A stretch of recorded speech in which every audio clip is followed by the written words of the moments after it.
Hello becomers and welcome to your weekly tutorials. This video is going to cover the leg series as well as the lunge series, and then we have a separate video that is going to be talking about the oblique series. So I feel like whatever you need covered this week, I have your back. Let's go ahead and get started by talking about the leg series.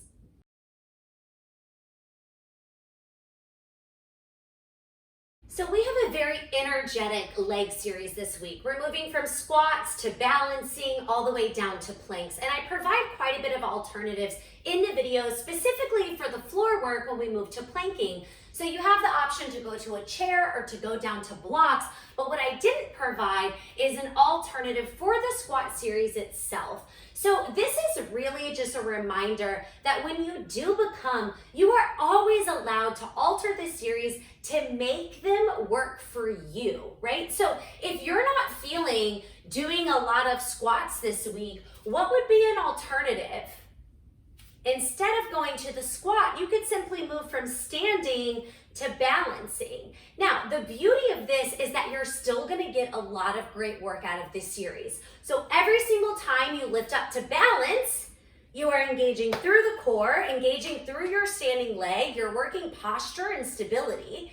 And then when you bring the foot down, even if you are not going to squats, a lot of good stuff happens here. So when the foot comes down, think about staying lifted. Think about engaging through the inner thighs, the pelvic floor, through the belly, and standing super, super tall and proud. Again, if you're not feeling squats, simply going from standing to balancing is a great option that will still give you everything you need.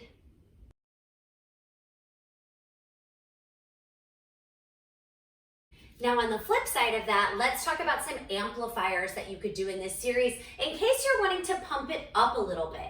So the first thing I'm going to show you, I've added some wrist weights. Now handheld weights will also work. You could use water bottles, soup cans, whatever, anything in your hands. I'm using these wrist weights here, but when you take that squat series, feel free to play with some motions with the arms. So right now I'm going overhead. You could also move into a forward press, especially if you have neck issues. You could also reach the hands back behind you for a little tricep kick. If you have weights in your hands that you're holding, when you go down to the floor, you set the weights down, place your hands, and then move backwards toward your single leg planking, okay? So that would be amplifier number 1.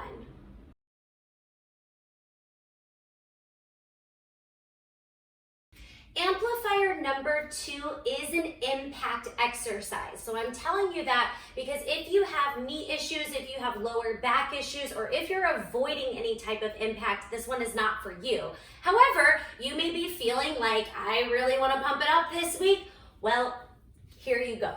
Instead of doing squat to standing on one foot, you could take a little jump squat. So you could move squat, point the toes off the floor. It would go 1, up, 2, down, 3, up, 4.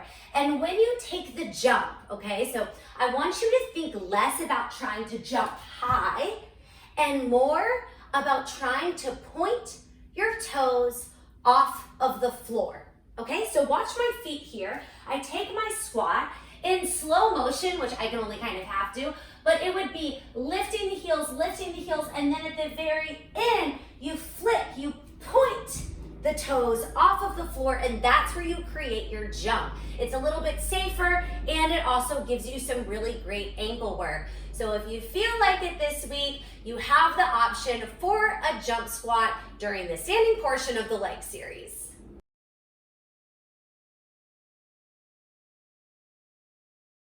In the lunge series, our balancing work is carried over, only this time we're slowing it down and adding a twist.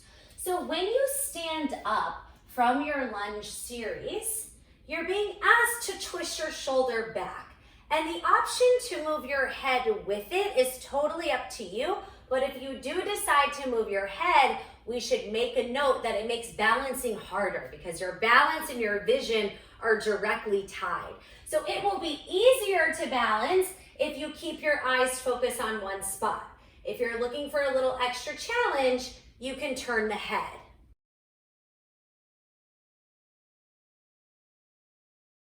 Now, because we've added more challenge to our balancing work by adding the addition of the twist, there is a good chance that your standing leg, your front leg, is going to try to really grip the floor, like your toes are gonna try to curl in and grip.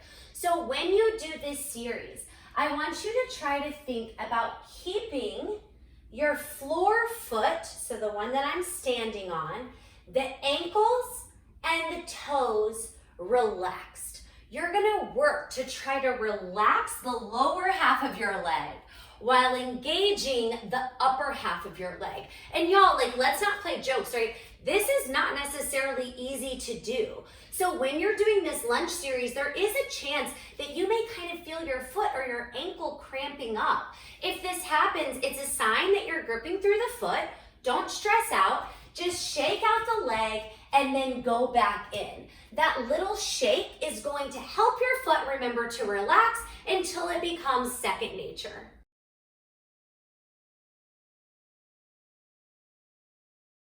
Another thing we are practicing in our lunge series this week is straightening the front leg of a become lunge. And I feel very passionately about this one because it's easy to do wrong, but once you get it right, it's incredibly powerful. It feels pretty cool. So I just want you to watch what happens. Here I am at my become lunge. I'm super angled forward. I have very light weight in my back foot. That's always something that you want to check for. Now, what I'm gonna do is I'm gonna push weight into the heel of my front leg as though I'm gonna push the floor away, and that pushing action will cause the leg to straighten. However, notice that my upper body did not move. See how hinged forward I am? So here I am in the become lunge, notice the chest. Here I am pushing my leg to straight while still staying in the become lunge. And what you'll have the tendency to do is throw your chest back. Why do we have the tendency to do that? It's because it makes the range of motion feel bigger. And we've been told, like forever in fitness, that bigger range of motion means more effective. And if you've been becoming for a while, you know that that is not a part of my philosophy. I think a lot of times smaller range of motion puts us where we need to be. So check it out. The wrong way would be straightening the leg and throwing the chest back. That's gonna cause you to feel a lot of lower back. The right way is to keep the chest forward, push the heel down, and y'all watch this part. Low belly pulls inward, leg straightens, you stay hinged. So note, there is one long line from the crown of my head moving down the entire side of my body, both when the leg is straight and when the leg is bent.